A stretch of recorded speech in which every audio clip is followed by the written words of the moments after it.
What really happened on the 27th of July 1864? Come with me and let's find out. That was the first battle of Deep Bottom, a battle which almost tore two friends apart.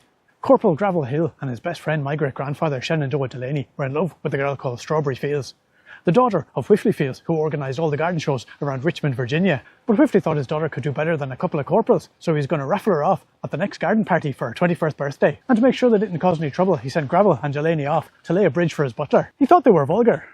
And he was right, because for Strawberry's birthday, they'd each hidden a cannon down the back of their breeches, which they were going to set off when he held his big speech, just for a laugh. But Whiffley had messed with their calendars, so they thought the garden party and the big birthday was the following day. And the first clue they had that they'd been tricked was when, from somewhere behind them, they heard the sound of cheering from Richmond. And that only ever happened on one occasion, when the winner had been announced at the flower show, at the garden show. So they turned and raced back to Richmond, each hoping to be the first to show Strawberry what he had in his trousers. But Whiffley had thought that might happen, so he'd sent all his sons out, all of whom were called James, to stop them from getting back. So an army of James wrestled Gravel and Delaney to the ground, and then tickled them unmercifully. But when one of the James tickled Gravel in the wrong spot, the cannon went off, sending Gravel flying up into the sky, only to land 2 miles closer to Richmond.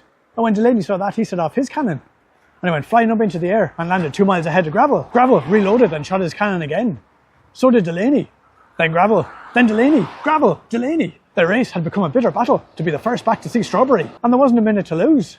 As they approached town, they could see from the air that nearly all the women folk in town had fainted, which meant the handsome horse competition was almost over. Next up was the tombola, and some fine young fellow lad with stripes on his shoulder would win Strawberry if they didn't get back in time to show her what she'd be missing.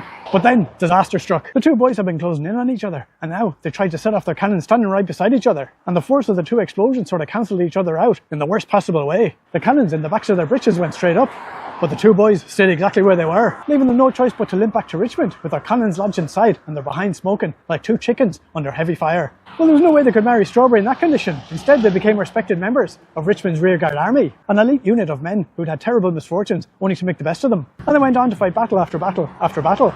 And if they haven't died since, then they're probably still alive. But sure, that's nothing compared to what happened to my other great-great-grandfather. Make sure you follow or subscribe, or whatever they call it these days, so you don't miss that story.